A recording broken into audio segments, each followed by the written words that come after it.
বিবাহিত লাইফ কেমন যেতে চলেছে। বৃষ রাশির জাতক বা জাতিকাদের বিবাহিত লাইফ অনেকটাই কিন্তু বিচার করা হবে আপনার রাশি বা লগ্ন সাপেক্ষে, কিন্তু সপ্তম ভাব অর্থাৎ মঙ্গলের উপর ডিপেন্ড করে। যেহেতু আপনার 16ই মার্চ পর্যন্ত কিন্তু এই মঙ্গল কিছুটা হলেও শুভ, তার পাশাপাশি গিয়ে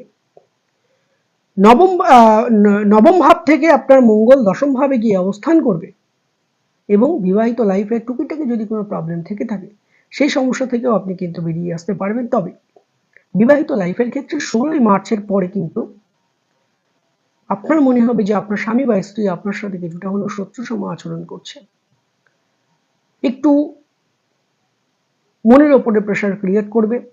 আপনার প্রিয় মানুষের বা আপনার যিনি লাইফ পার্টনার থাকবেন তার কিন্তু একটু রাগ জেদ অভিমানের একটু জায়গা কিন্তু থাকছে। 16ই মার্চের আগে কিন্তু